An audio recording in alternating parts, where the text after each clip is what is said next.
Please be advised that we are speaking in our own individual capacities and not representing any companies we may work for. We are not your lawyers, and any information given during this podcast does not constitute as legal advice and is for entertainment and educational purposes only. Enjoy the episode.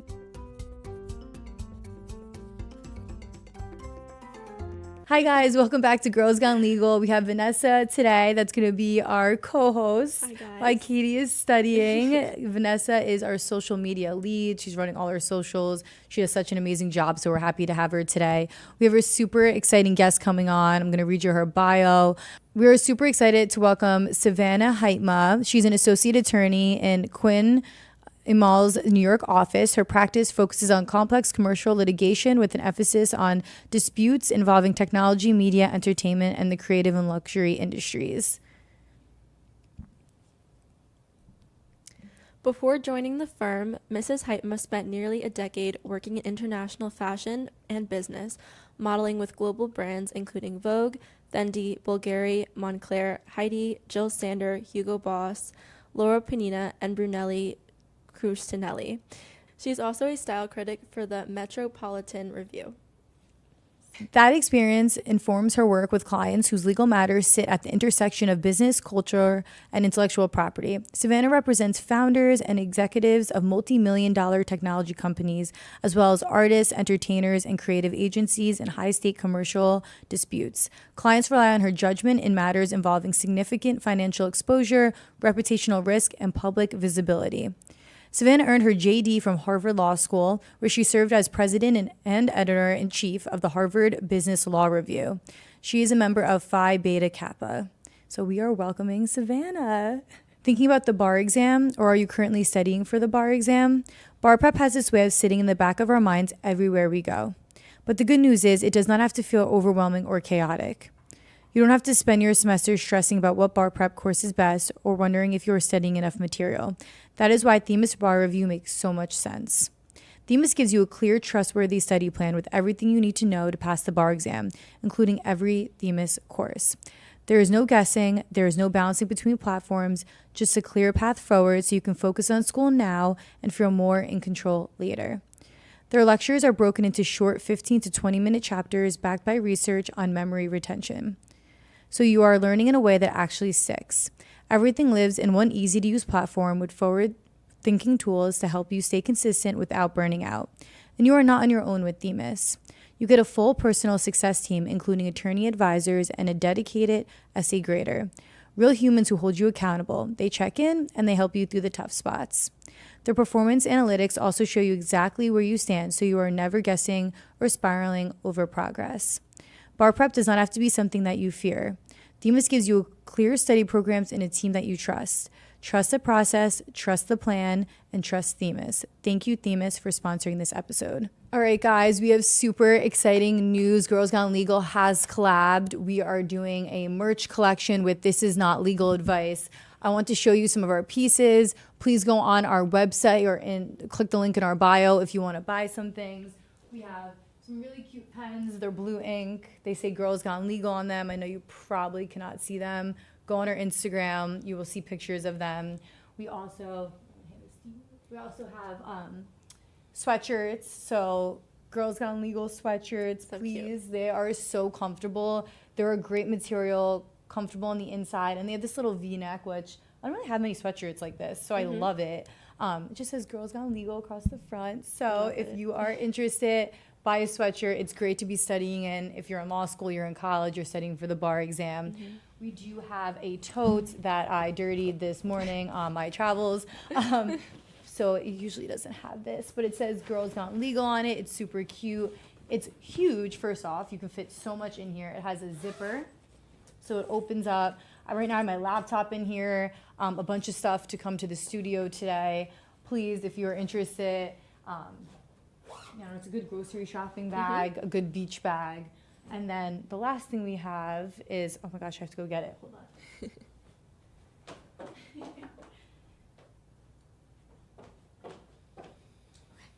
I am back. We have a vest that is the same sweatshirt material. It's a V, but it's a cutoff. It's good for if you're working out. My suggestion is don't put this in the dryer because I did, and now it looks like a kid's top, but it's fine. It's fine. It's good for working out, or if you want a crop top. But same thing, says Girls Gone Legal, super cute, super comfortable. If you're interested, go on the link in our bio or on our website. But yeah, thank you guys so much. We're so excited to start the episode. Okay. All right, guys, welcome back to Girls Gone Legal. We are so excited today. We have an amazing guest, Savannah, and we have our social media lead, Vanessa, who's joining us today. We're going to get right into questions because Savannah is super, super interesting, and I think this is going to be a great episode. So your path to law wasn't traditional. What inspired your transition from international fashion and business into litigation? So I really wanted to have fun. I wanted to have a fun career and do something that I already loved to do. I love art. I love clothes. I love fashion. I wanted to still be in culture, but I wanted to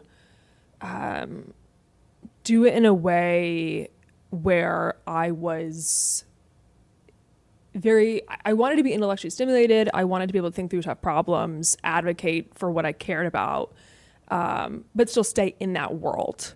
And I felt like being an advocate and being an attorney was the best way to do that. And it turns out it was the best choice I could have made. Yeah, I think that's great. And I love that you litigate because a lot of entertainment attorneys we have come on the podcast or that I know, it's just contracts. You're just behind a desk. No one's in court that often. So I love that you bring in the litigation side and the entertainment side and you have fun with it, but then you're also advocating at the same time. Totally. So I think that's amazing.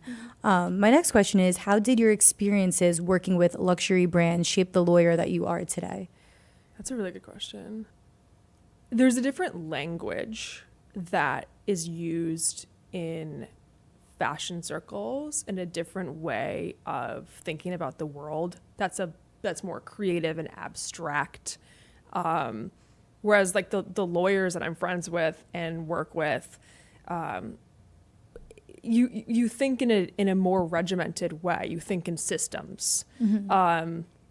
It's much more logical and sort of rule based. And I think with creatives, they're constantly redefining rules, and they're not thinking about the legal effect. Like what are the IP consequences of this, whatever, which I need to do both. Yeah. It's just constantly evolving. Yeah. Yeah. But having that language and that understanding of how they're thinking and how I can communicate with them, I then brought to bear as an attorney. Also the narrative command that fashion houses have too. Like the genius of a house like Saint Laurent or a Gucci is, even with different creative directors, they have stories through time that continue to show up every single season. Like you can feel the essence of what the house really is. And so I think I picked that up in my legal advocacy because it teaches you the value of a good story and a good narrative in the underlying essence of something, which actually translates well into forming a coherent argument or coherent story when you're drafting a complaint. Exactly. Or you're fighting. It's a story. It's a story. It's exactly. a story. Yes. Yeah. You're sitting there, you're drafting a story and your argument. Exactly. To it. Yeah. Yeah, no, I think that's great. I think that's such an interesting way to bring in luxury brands, take their stories, advocate for them. I think that's so amazing. Yeah. Yeah. Okay, let's see what else we have. Was there a specific moment when you realized law was the next chapter of your career? So did you start modeling first and then decided to go to law school, or were you in law? I was modeling. You were modeling early. I started modeling when I was 17, 18. Okay, very nice. Yeah. And you just were telling when we started, you're from Michigan. I'm from Michigan. You came to New York. That's right. So you started modeling here or when you were in Michigan? My first big contract was in New York, and also I was in Paris when I was young, when I was really young. And so I kind of started started seriously modeling in Paris, and then came back to the States and signed with Wilhelmina. Cool. And so it was signed with them in tandem, and then it just kind of like snowballed. And then there. at one point where you're like, okay, I want to go into law. I want this to become my career. I don't know if there was a single point. I think there were a million different points where, when things just kind of, all the forces are just pushing you shit in a direction. Can I swear? Can I say shit? Yes, yeah, that's fine. Are pushing you in a direction, and you just keep getting, I don't know, it's kind of woo-woo, but like the signs of, this is what I should be doing, and this feels I agree. correct, and like that kept popping up for me. Yeah, I agree. We were just awesome. having the conversation. I've always wanted to go into entertainment and intellectual property, and I just feel like I was kind of forcing my way in there and not really finding like where I wanted to be in that area of the law. And I ended up starting to practice family law, and I love it. Yeah. So, it just, you kind of fall in, like you said, you kind of be pushed into an area where this is what you're good at, this is your passion. So you probably were like, okay, the legal career could be really good, and now you're killing it. So it all happens for a reason. Totally. What advantages has your pre-law career given you in representing clients today?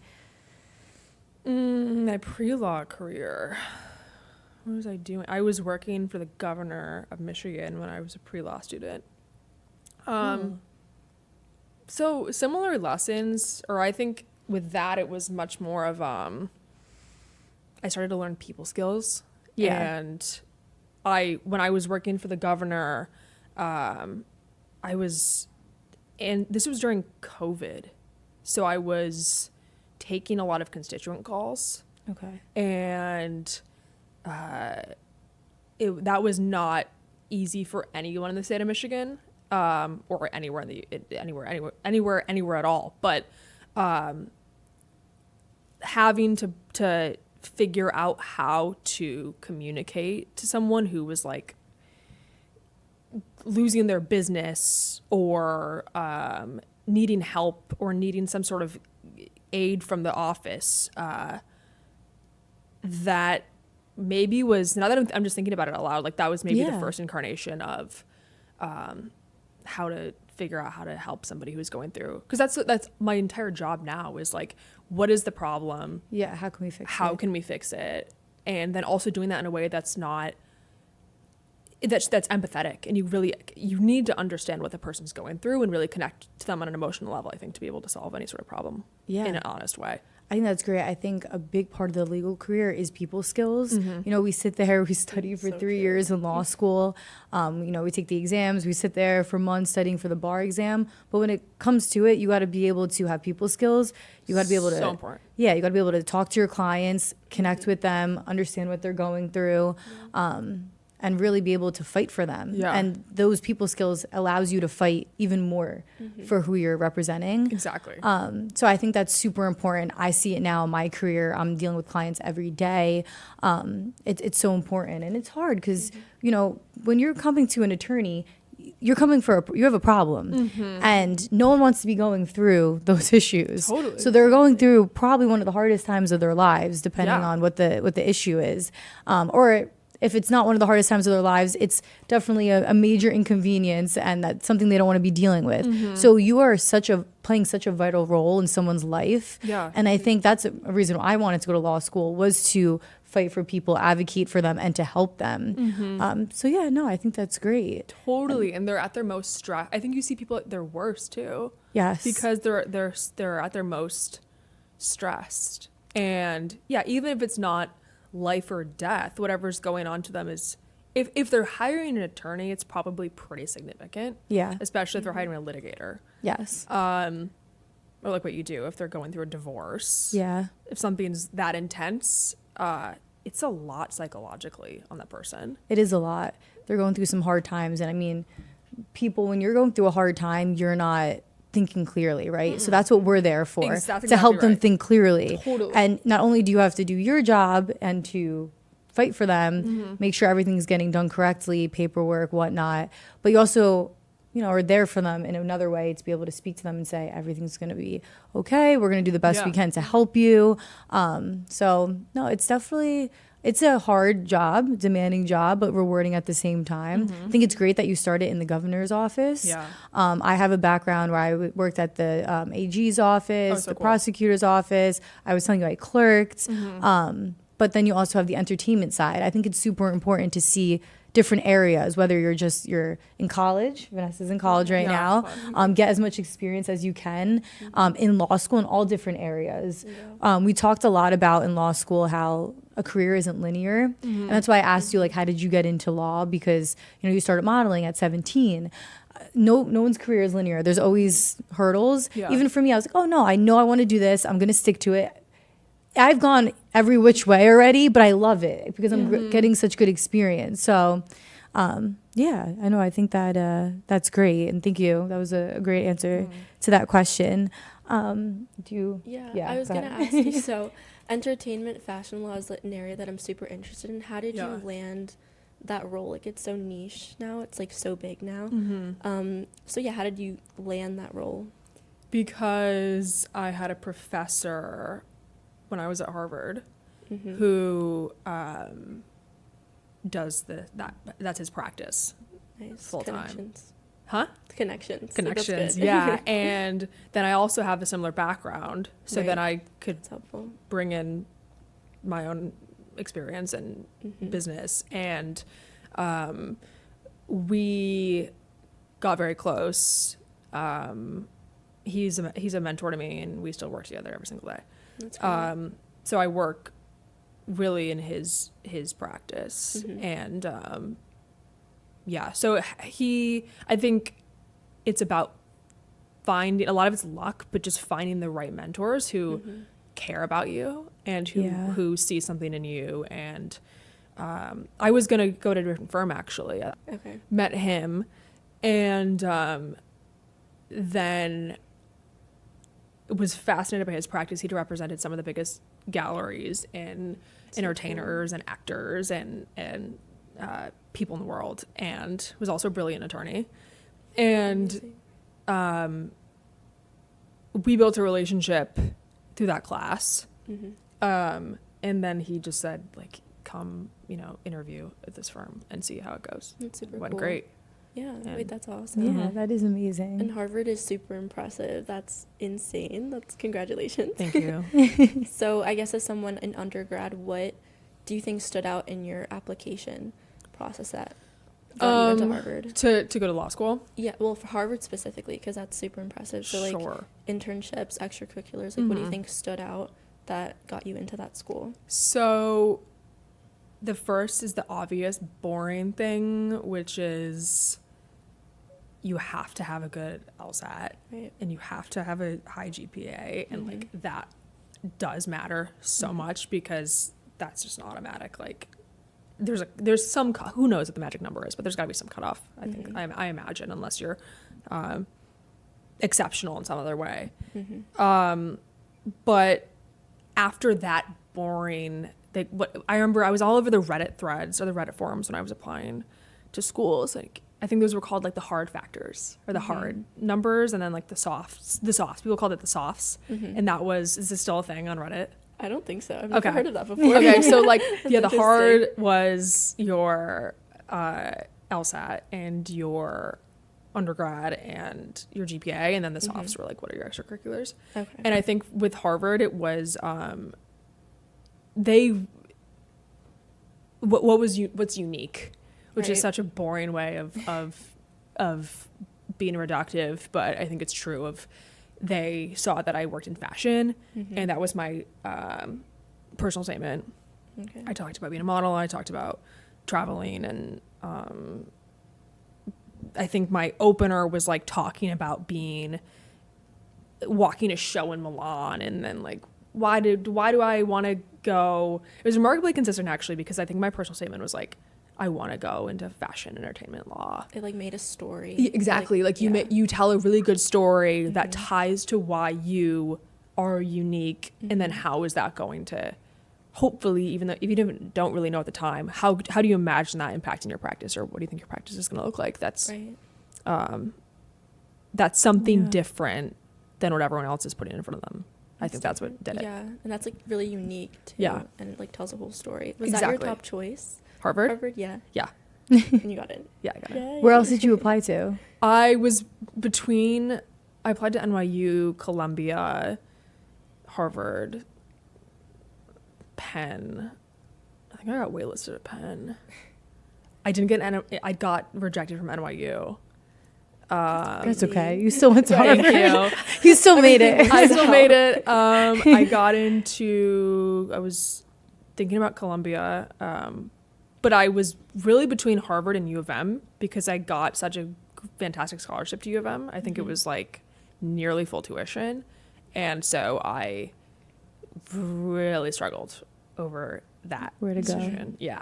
Yeah. Where did you go to undergrad? Michigan State. Oh, okay. Yeah. So you were already in Michigan. I was already in Michigan. I was Yeah. dating someone at the time and he lived in Ann Arbor. So I was like, Yeah, it was just all right there. yeah. Yeah. That was a very tough choice. Yeah. But it works out. You It made that worked choice out. for a reason. Yeah. You always have to go with your gut feeling on choices. Exactly. Totally. Yeah. That's so cool. Yeah. So anyone applying to T14 schools right now, what advice, I guess, would you give to undergrad students?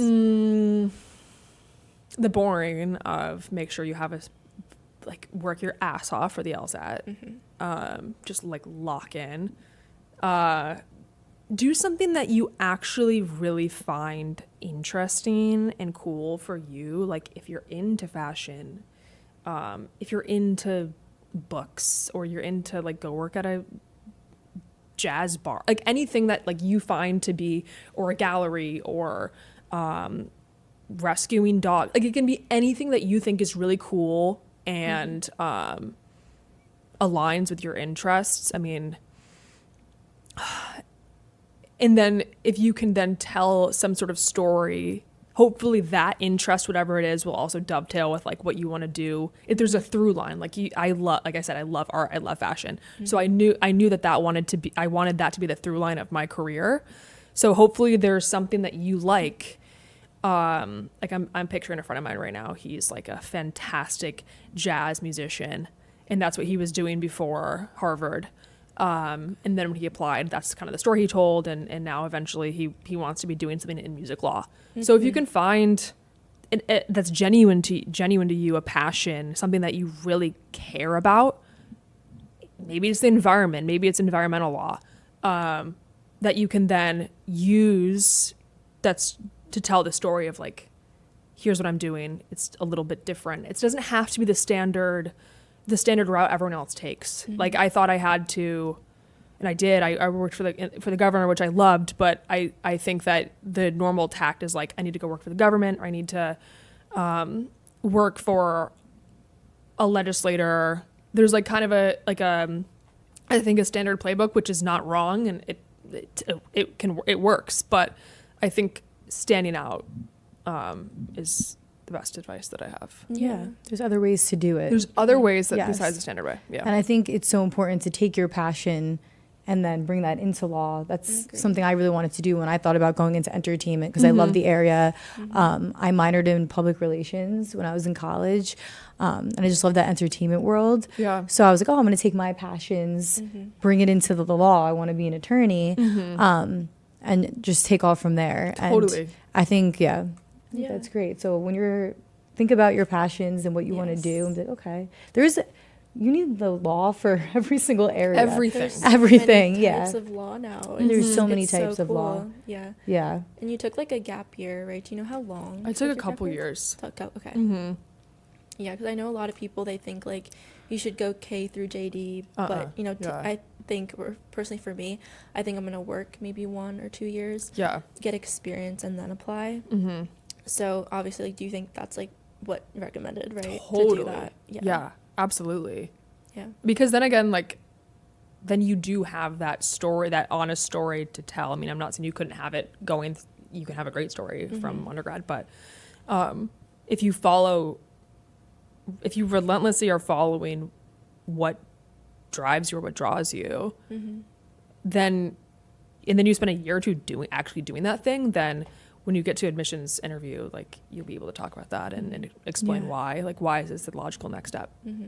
I knew a lot of people in law school that took time off, started working in an area of the law they liked, just as a legal secretary, a paralegal, whatnot, and then decided to go to law school and say, okay, this is the type of law I want to do when I get out. And, you never have to have it all figured out. But I know Katie, our co-host, she's an actress from Canada. So cool. So now she's studying for the bar exam right now, and she wants to go into entertainment law. So she already has that background already. Like, you already had the background in fashion. Yeah. And not that you need to have the background right away. Not everything plays out perfectly. But if you can get that experience, or you want to take that time off and get that experience, it just shows admissions, a unique story. Exactly. Yeah. Yeah. Okay, so let's go into law, fashion, and creative industries. So we're going to ask some questions with that. Okay. Having worked with brands like Vogue, Fendi, Bulgari, what legal issues are most commonly overlooked in the fashion and luxury space? I don't even think it's necessarily with those brands that have great attorneys. What's coming to my mind is a lot of creatives, like up and coming designers or musicians, artists, they work for free because it's or they would work for free. Unlike any other industry, any other job where you're doing it, I mean, you like it, maybe, hopefully, but you're getting paid. An artist will just do it because they love to do it. And so I think that there's a lot of mistreatment that comes with that, because they'll give their creative labor for free or without some sort of legal protection around it, or guarantee. Like, someone, you could give a year to a project, producing a show or filming a movie or writing a script, whatever it is, and then like there's no contract in place, you didn't get paid for that. Like, but artists will do it because they love to do it. So I guess something that gets overlooked, it's that issue. It's that there's not much protection for creators, for artists that aren't already mainstream or in the spotlight, because it's their art, they want to do it regardless. Yeah. No, I've spoken to some people in the fashion industry, and they're barely getting paid anything. Like, they do it because they want to on the side. Totally. Because they want, that's their creative side and they want to do it, but they don't have that protection. Right. They're not getting paid that much. Yeah. But yeah, no, that's something that should be advocated for more and, brought to people's attention. Totally. Because they deserve so much more. And They do. Because it's hard. It's hard stuff. Yeah. And to have it as a second job too, if some people are, have their full-time careers and then doing stuff in the entertainment creative world on the side, I think that, and there's a lot of people that want to do it, I think that there should be more protection for them, for sure. And especially with the influencer world now, and it's just that world's going to grow more and more. I know just simple contracts, some influencers will just sign something because they're like, oh, this sounds great, and they love it, right? They want to do it, but they don't know what they're signing. Totally. Or now with like ChatGPT, it's like, oh, I'll just plug this into ChatGPT and see what. Oh my God, see what I'm it so tells sick me. of ChatGPT. Yeah, I know and I know I have the pros and the cons of ChatGPT, but for people that are seriously need a contract to look at, they need to speak to an attorney. Completely agree. ChatGPT is just going to give you, I see all these memes, it just tells you what you want to hear. Yeah. So yeah, no, I think that's great. And I think that stuff is overlooked and should be, brought to people's attention more.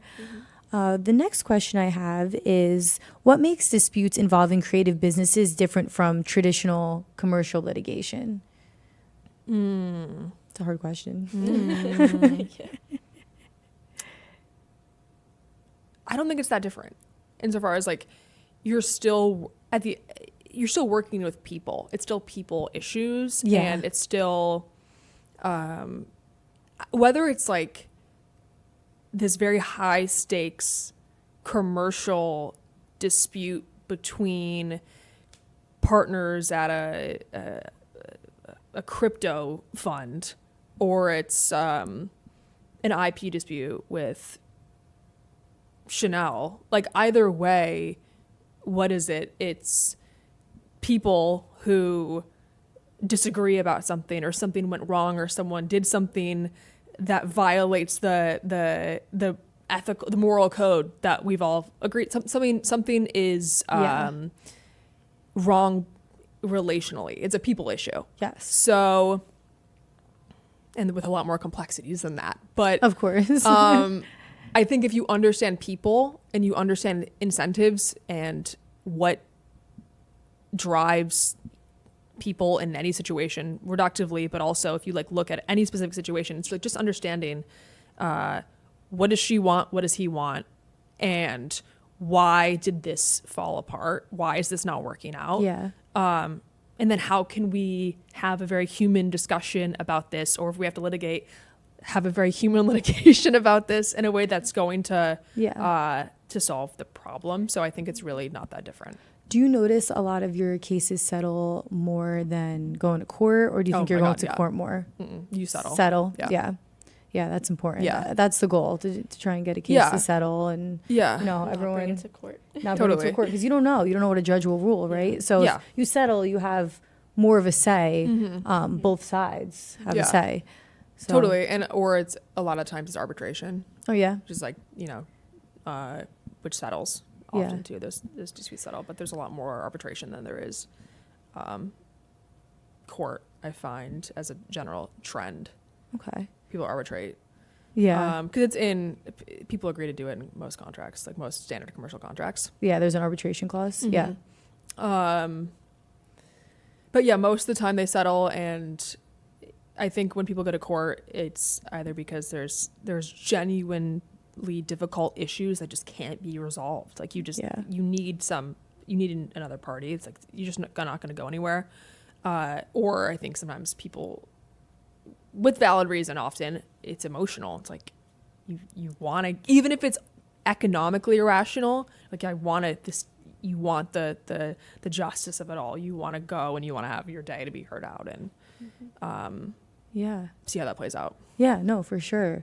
You had mentioned a few minutes ago Chanel and IP, and it just reminded me of, because I haven't been in New York City for so long. This is my first time back in the city in months since I moved to Florida, and I was just thinking about Canal Street. Oh my God, the worst.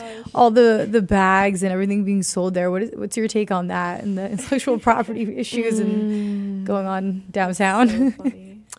That's just really bad for branding, isn't it? Yeah. There's not, like, you can crack down, which if I was I don't know what they're doing, but if I was the GC at a luxury house, like, I would be very aggressive towards that sort of thing, because like we were talking about at the very beginning, everything is about the story. And if your story becomes, if you can't tell what's real, like if I see you and you have a Chanel bag or you have a Louis Vuitton bag, and those just become ubiquitous, and you don't know if is that really the fine Italian craft that you imagine the Fendi bag to be, or is it something fake? And if a consumer really can't tell the difference, that's really dangerous for selling for a fashion house. For That sure. dilutes the entire brand. So, and if there's more fakes out there, the more and more there is, the more they're losing their story. Totally, you're losing your story, and then consumers can't trust you, and the whole brand then kind of becomes corrupted by that. And then you're also overtaken. Like you're no longer controlling the narrative about what your house is. It's like everyone's has that fake bag. Exactly. It's like, I think that's the biggest. I am not an in-house lawyer, but if I was, I'd be so for any brand, I'd be so aggressive. I would too. With that. I would too. I would be on top of that, because I just think it's on top of that. I would definitely be on top of it, because when you're paying for these luxury items, you're paying a lot of money. These they're like investments. Yeah. And if there's so many fakes out there, it's, first off, it's ruining the story, it's ruining the brand, it's ruining the copyright issues and trademark issues and all intellectual property problems. But it's not as, I don't know, exciting to get a bag. It's like, oh, you can go on the street and get it right there. You know, it's not the same experience. Yeah. I think it should definitely be cracked down for sure. I think it needs to. Yeah, crack down, man. And it's also like someone's spending, I mean, for the signal of it all, obviously, if you're buying a $10,000 Chanel bag, you're sending a signal. But what does that signal mean if you don't know if you're buying it also because there's the heritage to it, and this house has been around forever, and there's this beautiful craftsmanship. It's like a piece of art. Yes, it is a piece of art. Yeah, and that when that gets diluted, I think it's like, what are we doing here, guys? Yeah, I remember when the House of Gucci came out, that movie. I watched it right away, and I was so interested to see how Gucci had started and the whole story behind it. I don't know. I think that's important for these brands. Yeah. Like you said, there's a craftsmanship to it. It's a piece of art, and it should be protected. Yeah. Just like anything else, right? Totally. Just like anything else should be protected. But thank you. I had to do a side note on that because when you said IP and Chanel, I was like, oh wait, I'm back in New York City. I wonder what's going on downtown on Canal Street. Canal Street, yeah. Well, we could go check it out after. Yeah, I'm gonna go drive down there after. What are trends you are seeing at the intersection of fashion, technology, and law? Oh my God. I know We were talking about it earlier a little bit. Like Yeah. The ChatGPT crap, I think. There's of so much everything. there's Like so the much AI controversy. sophistication of everything. So at the intersection of those things, what do I see? Like what do I see in each of those domains? A lot of IP problems. I see there's licensing disputes, but also just like at the very like human level of it, as a creator or as an attorney, your brain is the most important thing that you have, and you have to, I think how you write is how you think. How you think through a problem. You have to keep that craft, and you also just have to be able to sit with a notebook and your thoughts and read through court filings or read through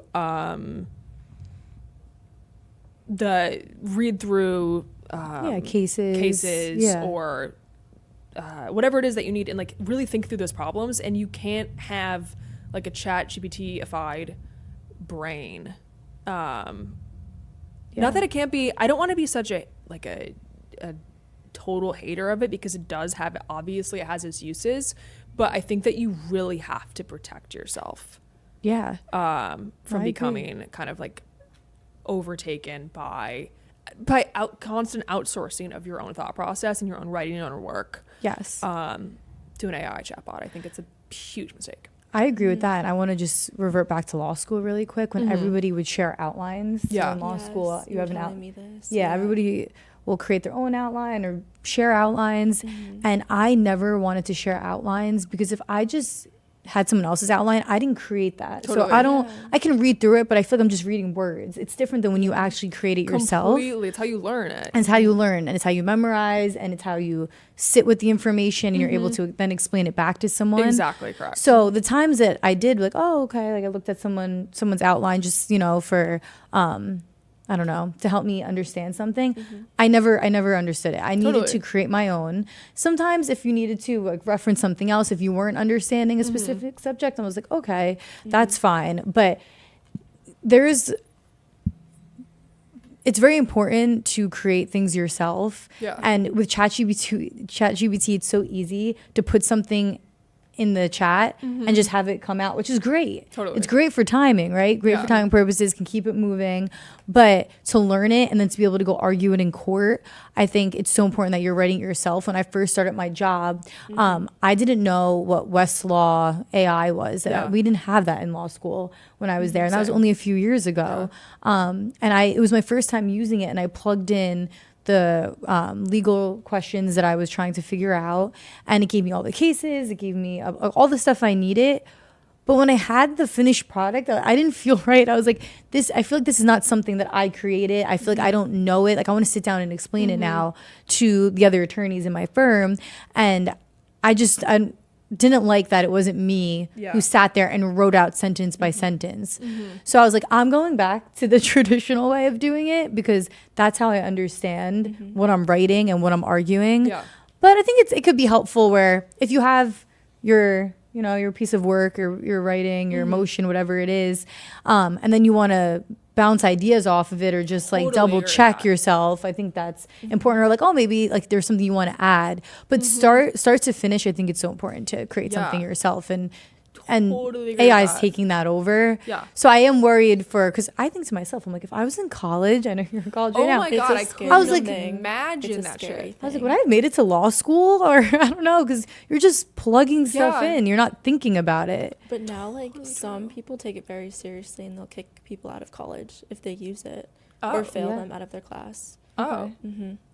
Because I'm not surprised. We have like a system called Turnitin, and it'll flag what's AI.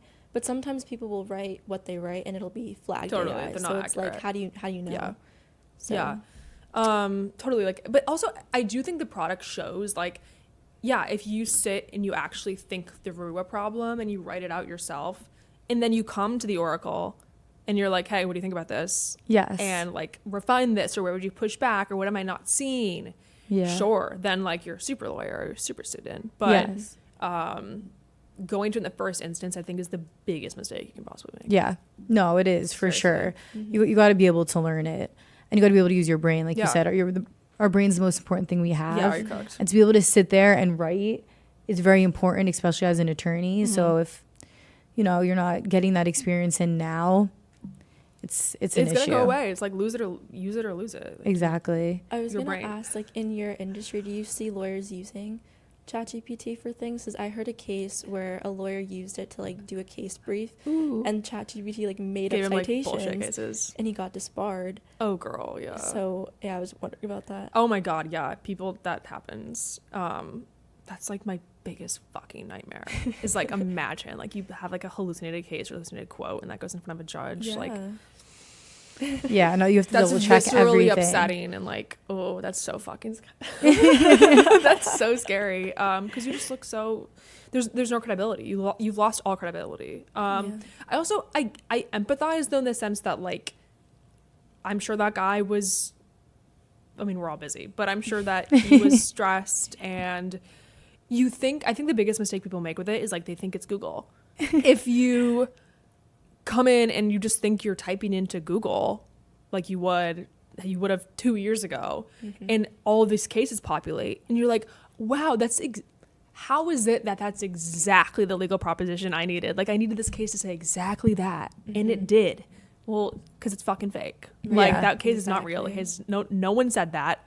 Or it'll hallucinate, like, when it'll quote the judge or the opinion in a way that it thinks the opinion should have come out, or like what it should have said, but the quote doesn't exist. Oh gosh, let's not change the judge's Oh words. my That's God. Yeah. bad.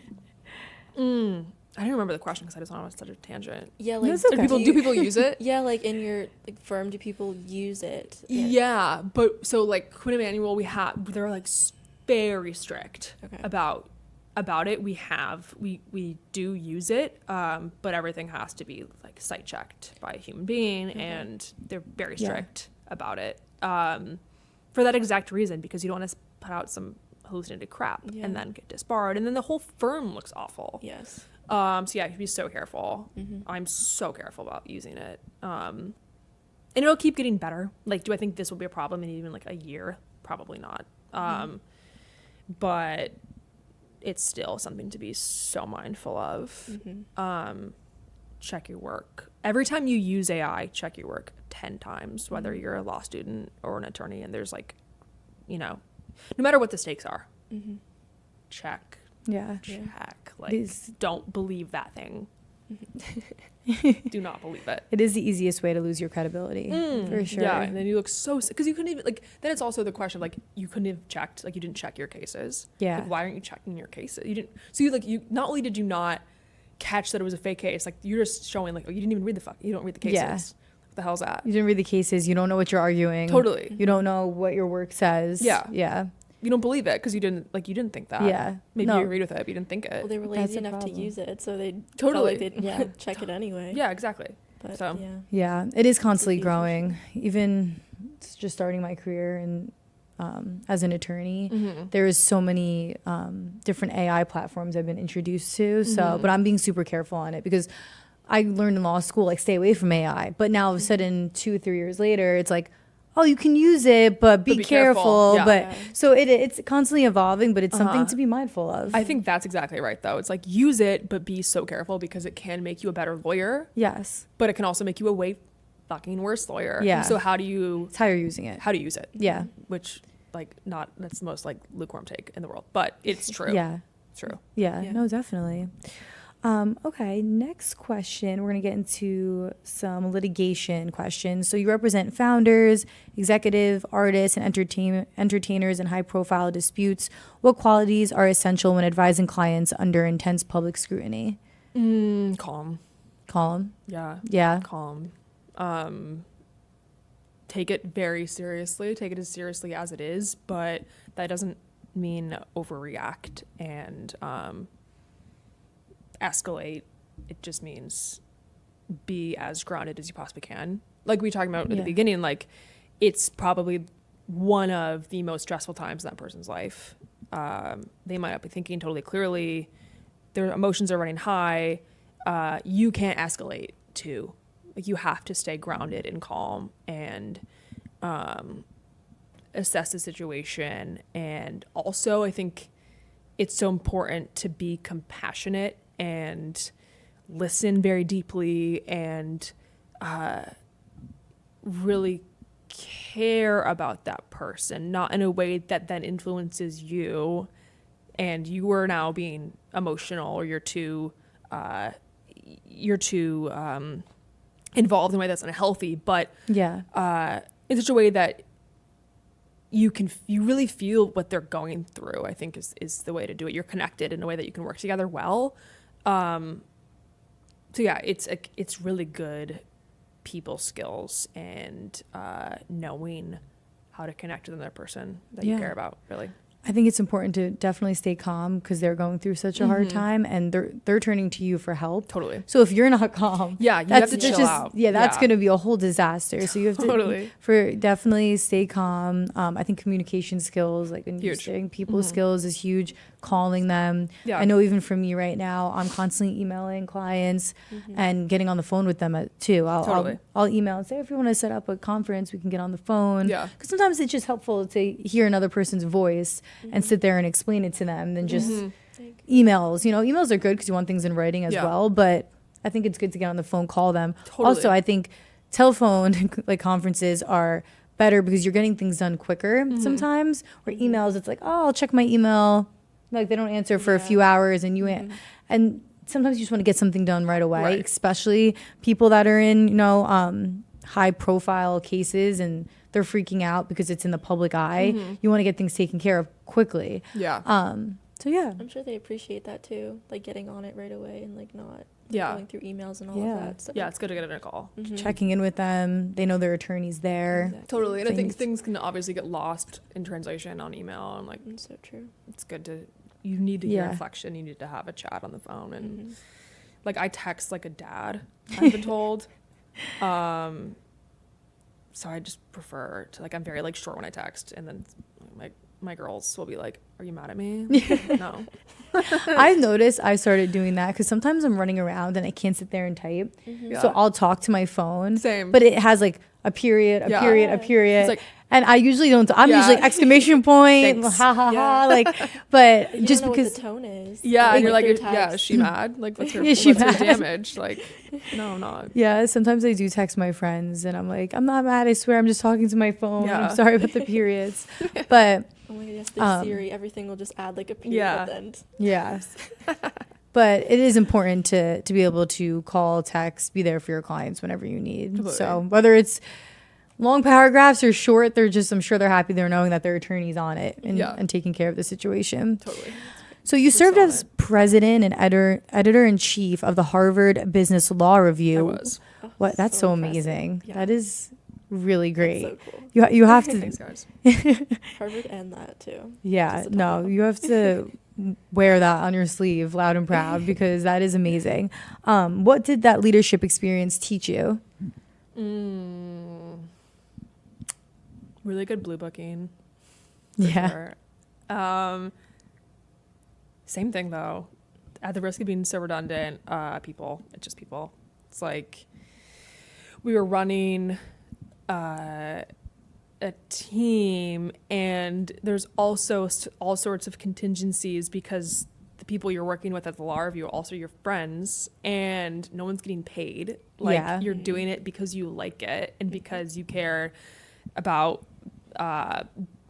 Typically for our review, it's economic. You care about econ. You care about business issues, and that the general public might find not that interesting. So you have to Yeah. find a very special person, first of all, and you have to work together in a way that you're friends, but you're also collaborating, and you have to understand that everyone's there for the love. And so you can't be like, you can't be, you got to be cool. You have to be chill running it, but still get it. Like it's this balance between you're friends with the people you're working with, but you also have to get, at the end of the day, it's like the book, like the review is the product. How are you going to get there? Yeah. And you have to work with your team well to figure that out because they have to want to show up and do it. No one's getting money to do that. Yeah.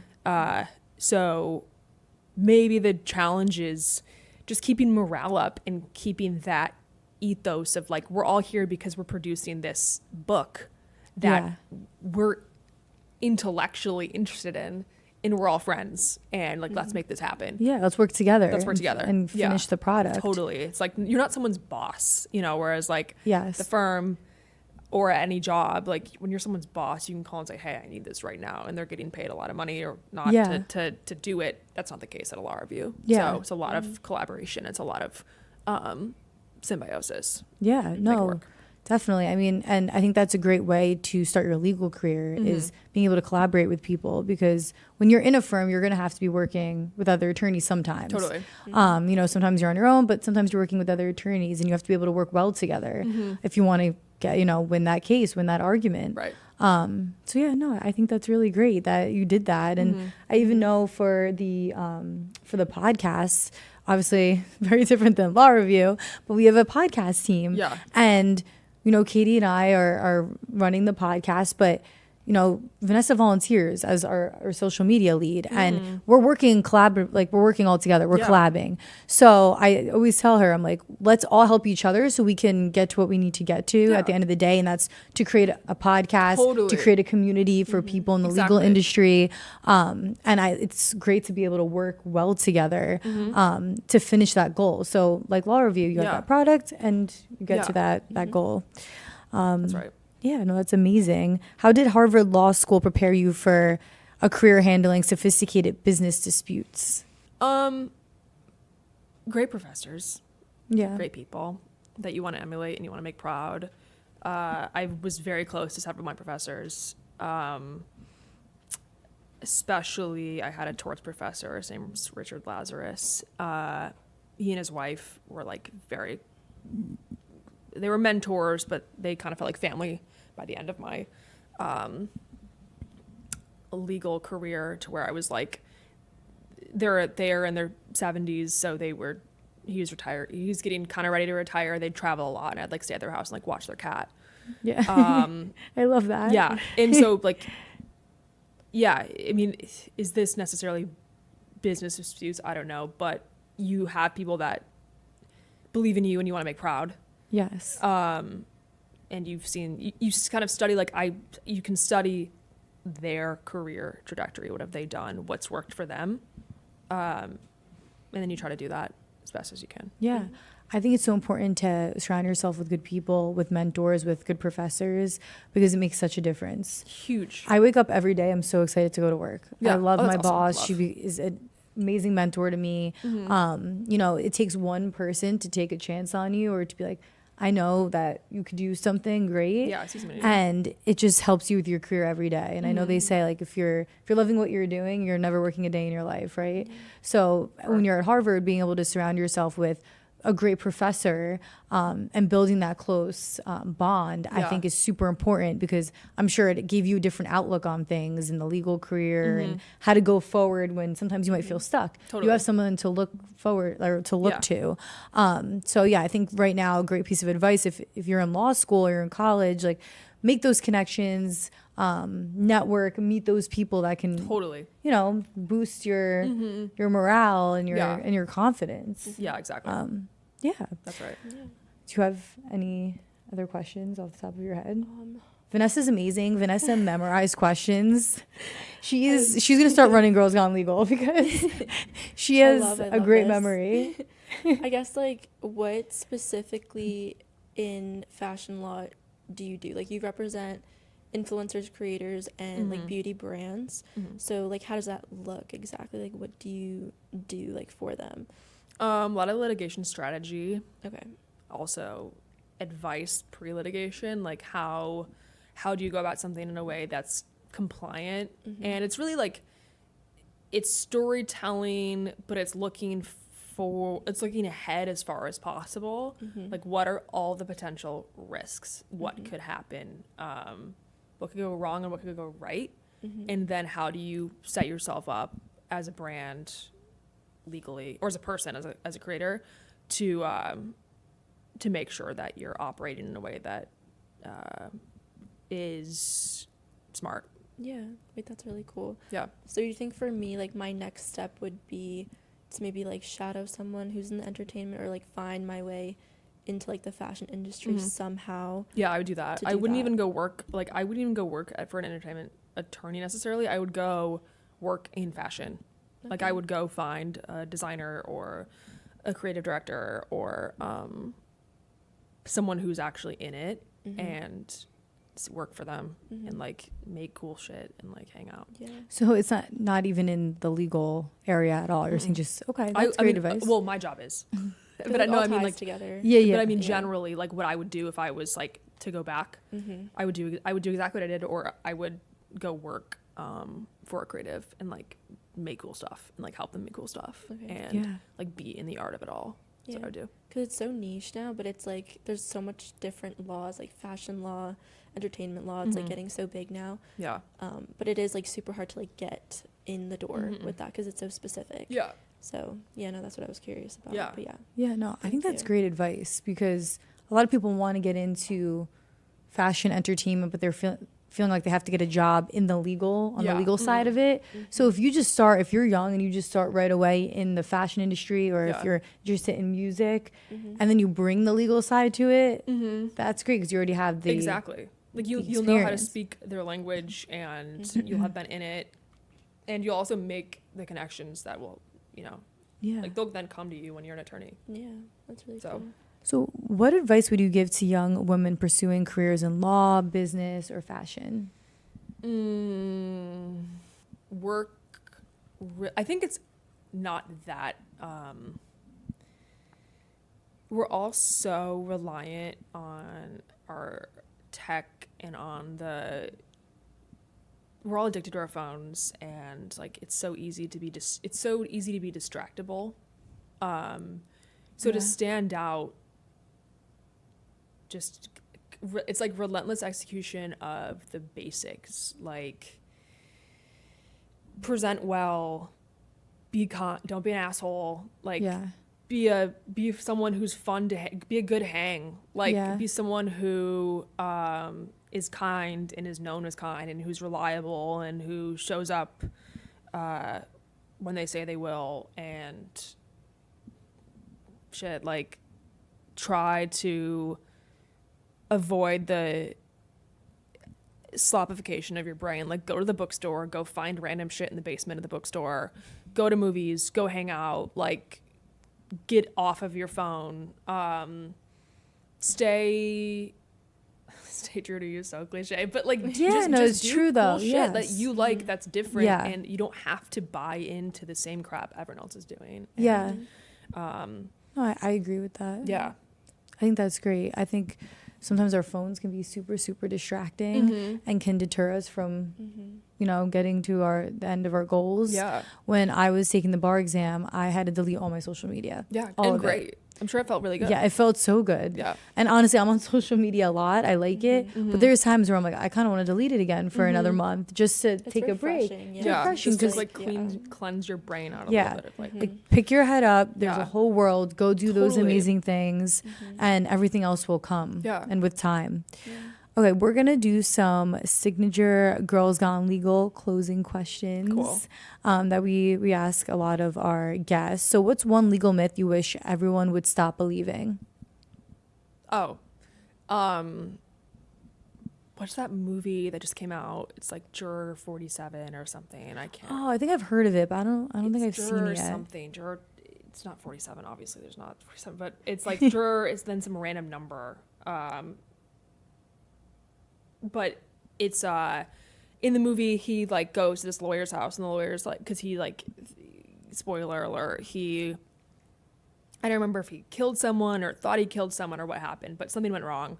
I watched this over a year ago, and I'm trying to, as you're explaining it, I'm like, is this the one that I watched? and Waiting. is it Juror number 7? Is that what it Should I is? look it up? Yeah, look it up. Yeah. See, Let me see. But he goes in and he's like, you can talk to me, tell me everything, but we'll have legal privilege if you give me $1. Like, you have legal privilege, but you don't. That's not true. Yeah. Ellen. Like, you have legal privilege. Oh, juror number 2. Juror number 2. Number 47, 2. because there's 47 jurors. Not true. That's not true. Yeah, you do not have to pay someone $1. You have legal privilege when you go and you're seeking legal advice. Yeah.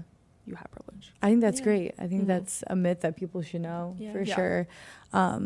People have asked me that before. They're like, Then to pay you. yeah, well, they'll say, if someone's getting a divorce and like one party goes to all the good attorneys in, the county and tells them to seek counsel and tells them, can they then represent the other side if the other party doesn't end up retaining them?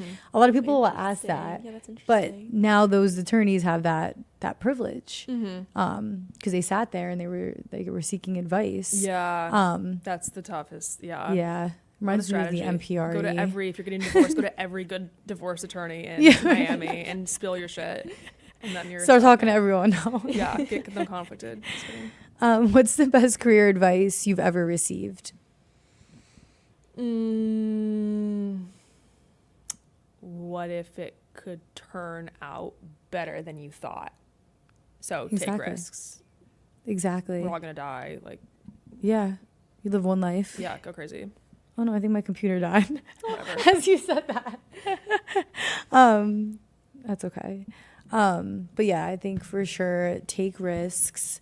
I think something that I was once told recently, actually, always know the answer to the question before you ask it, which I think is super important. Do your own research. And then if you have to ask questions, of course. But if you can get the answer before you start asking a question, I think that's super important. And that give and take in different situations. If you're deposing somebody, know the answer. Know, or you're in court and you're direct examining someone, or know what they're gonna say. You don't want them to hit you with I don't know, something crazy, and then you're stuck. Right. But yeah, know the answer before you ask the question. I think in some situations was a great piece of advice that I took. Do you have anything? Like a well-asked question. No. Do you have like a piece of advice that someone gave you that stuck with you? Just what you said before, be kind to everyone, because I think you don't know like where that person could help you down the line. Like maybe they have a connection that could help you, but maybe you weren't the nicest to them and now like you can't reach out and help them. So be kind to everyone and know that like that could lead to something down the line, Yeah. And then also like we're all living these complex lives, and you just have no idea. This is also such a cliche, but you have no idea what kind of shit someone's going through. I agree. And like, why make it worse? Like, you can just be nice. You can just be a nice person. Good And things happen to good people. I say that all the time. give compliments out. Like, if you like someone or you think they're like, it's not weird to be like, that's a fucking nice shirt.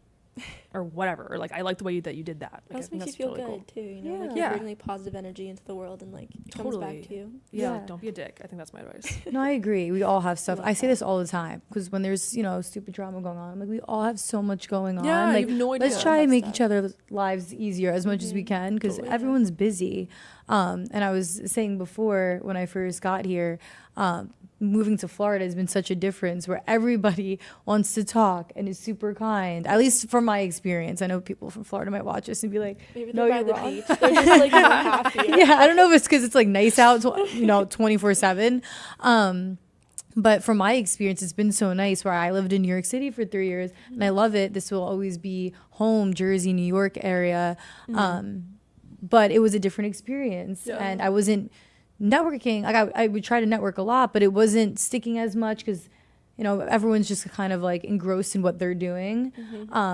So it's like put yourself in good environments too, where, you know, and that's not all of New York, but just you'll experience different things and put yourself in rooms and areas that you'll meet a lot of people and kind people and that want to, you know, help one another. Yeah, be a good So- hang. Like, that's really great advice in any career. So my last question is, if you could send one text message to your younger self, what would it be? Get the fuck off Twitter. Get Quit off posting Twitter. Shit. Like, how old? Just like in college, just starting out, like kind of the position Vanessa's in. Oh. Enjoy. Stop taking yourself so seriously. Like, work really hard to do what you need to do. Like, don't be, it's not a call to be lazy and to stop. I studied super hard for the LSAT and I really cared. I cared so much. I think it's cool to care. But also, like, try to enjoy, don't you have to like white knuckle it so hard. Like, also enjoy, have a good time. You know, like, hang out with people that you like and keep reading books you want to read and go see cool movies and like create cool shit. Like, have a good time. It doesn't all have to be so serious all the time, even though you're working really hard. Yeah. Sorry, this is my last question now, Yeah. since you just mentioned books. Is there a book that you suggest? Do you have any favorite books that you've read? Ooh, I love hearing recommendations. Oh, my favorite book of all time. I have a few favorite books. I love When We Cease to Understand the World, Benjamin Labatut. Ooh, I'm gonna have to look into it. Look into it. It's dark but gorgeous and apt. I love anything by Yuval Noah Harari. Probably read *Sapiens*. *Sapiens* is his really popular one, but he has some great books. He just wrote a book called *Nexus*, just about how information networks, how information travels, and the whole thesis is like, information is cheap, truth is really expensive. It's hard to be a really good journalist or to get truth out. Truth is not always sexy. So actually, you know, people think like truth will rise to the top, like we'll find the truth. It's actually really difficult. It's costly. Like, slop is cheap, and that's what you're gonna get most of the time. So his stuff's amazing. Okay. Then he covers like how did information travel, like Salem witch trials, like people talking shit about their neighbors to get their livestock, and because they put this woman to death because she's a witch, and like what's true, what's not true, how does and now it's just, you know, on Twitter, but it's great. What else? Unbroken is a great book. They made it in a movie. I haven't seen the movie, but it's about an Olympic runner named Louis Zamperini. He died a few years back, but he was a fighter pilot in World War II. He was also an Olympian. His plane got shot down by the Japanese. He was in the ocean. They were stranded at sea for, I don't remember, 60-something days, something crazy. Oh my gosh. And he lived off of like pelicans would like land on him, and he'd like break their, like he'd eat the pelican. Oh my Crazy gosh. crap. and then he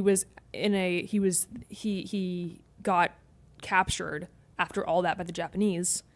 So he survives the plane crash, survives, and then gets put in a POW camp, and survives that, and still is like thinking about like love and the woman he loves, and is getting through that experience. And every time something minor inconvenience happens, I just like think, shut up, like it's like this is like nothing's so that bad. No, nothing's that bad. Yeah, no, Like, I know what you're saying. Wow, that's an interesting story. I'm Yeah. gonna have to That's read really that. cool. We will link the books below for the Cool. audience for your recommendations, because that'll be great. Those are great. Yeah, amazing. All right, well, thank you so much. We Thanks, are guys. That so was fun. happy to have you. This was a great episode. I'm happy to be back in New York and filming, and we're just so happy that Oh, you were yeah. able to join us today. So much fun. Yeah, thank you. All right, well, we will link the links below, and we'll link your social media if that's okay with you. Absolutely. Okay, and yeah, if you have any questions, reach out to me. You can reach out to Vanessa. You can reach out to Savannah. Yeah, and like the girlies who watch, like if they want to ask questions or like want advice, like I don't know, what's like, is it typical for people to like want like work connects, or like Yeah, if they're, yeah, like, of going course, to like law mentor, school, even or, just like, mentorship yeah, advice. yeah, Yes, totally, like, for they can sure. DM me and whatever. Yeah, thank you, Yeah. you. If you heard that, definitely reach out to Savannah if you have any questions. She's here. We're here. We want to create a community to help one another. So Totally. this is great. Yeah. Thank you so much.